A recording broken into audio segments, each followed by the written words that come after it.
और सॉरी बीच में बंद हो गया था हमारा वीडियो, कोई बात नहीं, हम फिर से आगे ही कंटिन्यू करेंगे, उसी पे नहीं चलेंगे, ठीक है। तो दूसरी चीज़ क्या है कि हमको एक चीज़ और देखना है कि जब भी हमारा इस तरीके का 4 कॉर्नर लिए और ये चारों की रीडिंग ली हमने, ठीक है। यहाँ पे मान लो +1 ले ली, यहाँ पे +2 ले ली, तो यहाँ प्लस माइनस ले ली, यहाँ -2 ले ली। इन चारों रीडिंग को जब हम जोड़ेंगे ना तो रिज़ल्ट अपना 0 ही आना चाहिए। इनमें कहीं भी आपका जो रिज़ल्ट है वो प्लस या माइनस नहीं होना चाहिए, तब तो आ जा कर के आपने रीडिंग सही ली है। कई बार क्या होता है कि हमने रीडिंग सही ली कि नहीं ली, वो क्रॉस चेक करना पड़ता है, तो हम यही कंफ्यूज हो जाते हैं कि हमारी रीडिंग सही है कि नहीं है, तो आगे रिज़ल्ट सही आएगा कि नहीं आएगा, वो कैसे चेक करेंगे। तो उसके लिए ही ये चारों कॉर्नर की जो भी रीडिंग आएगी वो 0 होनी चाहिए, ठीक है। अगर यहाँ पे +1 आ गया तो यहाँ -1 होना ही चाहिए। अब ये क्यों होना चाहिए ये भी मैं आपको समझाता हूँ आगे। इधर देखिए, यहाँ आ गए हम इसके ऊपर, मान के चलो ये हमारा अगर शाफ्ट है, ये घूम रहा है, तो ये 2 mm पीछे जा रहा है, तो जब अगले राउंड में आएगा तो इधर 2 mm आगे आएगा, ठीक है। तो इस हिसाब से यहाँ पर ये रीडिंग 0 आनी चाहिए, ठीक है। तो वो रिम फेस मैंने आपको दिखा दिया, समझा दिया। किसी को और भी कोई डाउट है तो बता देना, और ज़्यादा करने पे काफ़ी लंबी वीडियो हो जाएगी, तो हम थोड़ा सा शॉर्ट में इसको क्लोज करेंगे। अब देखिए, इस तरीके का अलाइनमेंट है, दोनों गलत है, इस तरीके का अलाइनमेंट है तो सही है, ठीक है।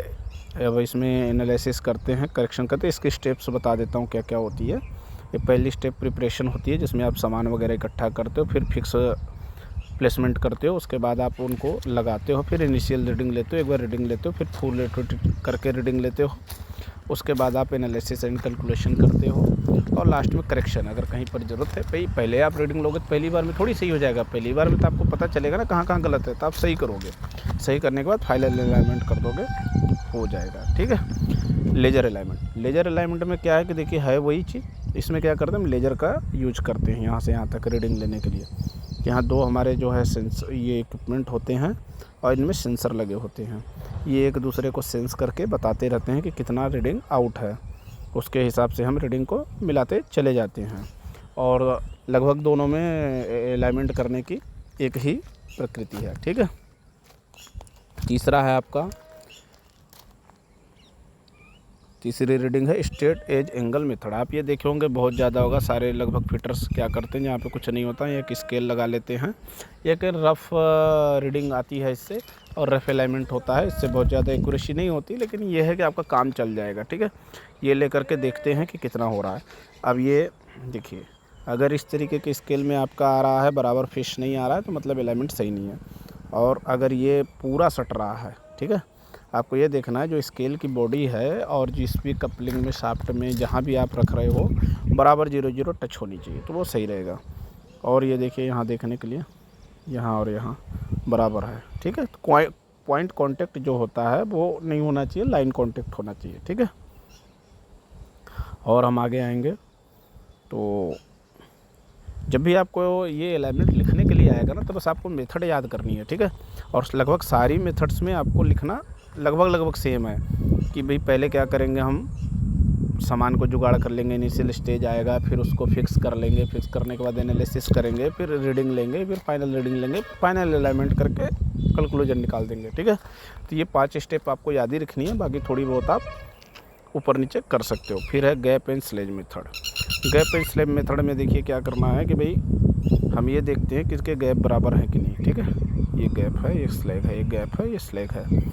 इस तरीके से अगर आ गया तो गड़बड़ है, तो इसमें सिर्फ एक नॉर्मल गैप देख करके भी हम सेट कर देते हैं। जैकिंग मेथड आपको सबको पता होगा, ये क्या करते हैं कि एक जगह रख लिए, अब हमारा मान के चलो ऐसे तिरछा हो गया, तो यहाँ से जैक दे के बराबर कर लेते हैं, तो उससे भी हमारा आ जाता है।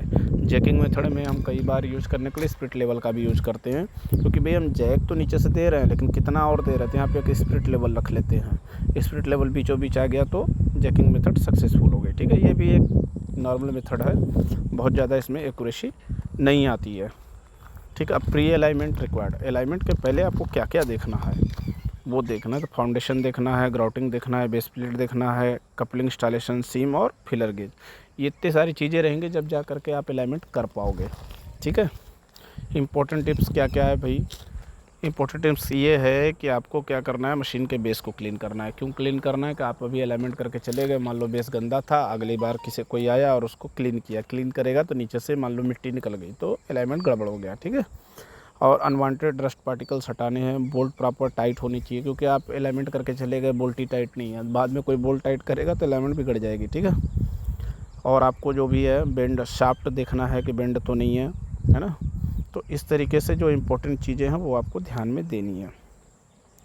अब देखिए, अलाइनमेंट के लिए कुछ पैरामीटर्स हैं, टॉलरेंस वैल्यूज़ जिसको दी जाती है, तो आप स्क्रीनशॉट खींच लो इसको और आपको भी ये काम देगी आगे चल कर के। तो इसमें क्या देखना है आपको, 1000 आरपीएम तक का अगर कोई शाफ्ट है, मोटर है, कपलिंग है, कुछ भी है, तो उसमें आप 0.13 का अलाइनमेंट ले सकते हो टॉलरेंस, ठीक है। 2000 वाले में 0.1, 3000 वाले में 0.7, 4000 वाले में 0.05, 4000 के एबव जो है 0.03 mm पैरेलल के केस में, ठीक है। और एंगुलर के केस में और कम हो जाएगा। तो देखिए सीधी सी बात है, हम यहाँ पर देख रहे हैं कि जैसे जैसे आरपीएम बढ़ रहा है वैसे वैसे रीडिंग हमारी घट रही है, ठीक है। मतलब आरपीएम अगर बढ़ रहा है, आरपीएम मतलब रोटेशन पर मिनट, मोटर की स्पीड जो है, वैसे वैसे ये घटेगी रीडिंग, ठीक है। तो हमको ये कॉन्सेप्ट क्लियर होना चाहिए कि अगर कोई हमारी 1000 की स्पीड की मोटर है और कोई 2000 वाली है तो 2000 वाली का टॉलरेंस कम रहेगा। रीज़न क्या है, कितनी ज़्यादा स्पीड रहेगी उतने टॉलरेंस में उसको तोड़ देगी, ठीक है। तो ये हमें ध्यान देना है। तो जो भी लोग यहाँ पर देख रहे थे वीडियो को, बहुत बहुत आपका धन्यवाद। हमारा जो चैनल है इसको लाइक एंड सब्सक्राइब करिए, द इंजीनियर ब्रो के नाम से है। और हम इस पे बीच बीच में टेक्निकल्स वीडियो लाते रहते हैं, डेली तो नहीं ला पाते, वीकली भी मैं नहीं बोलूँगा, पहले वीकली आती थी बट अब थोड़ा सा समय डिले हो गया है, तो मंथ में 1 या 2 वीडियो डलती है। लेकिन जो भी वीडियो डलती हो बहुत ज़्यादा उस पर रिसर्च के बाद डलती हैं। तो ये मान के चलो अगर कोई 15 मिनट की वीडियो है तो उस पर कम से कम 6 से 7 घंटे का समय लगता है हमारा, तब जा कर के एक वीडियो रेडी होती है। तो बहुत नॉलेज वाली रहती है। आपको अगर कुछ अपने तरफ से चाहिए, कुछ अपनी टॉपिक्स पे अगर वीडियोस चाहिए, कुछ जानकारी चाहिए तो आप बता देना, हम उसको ऐड कर लेंगे, ठीक है। बहुत बहुत धन्यवाद।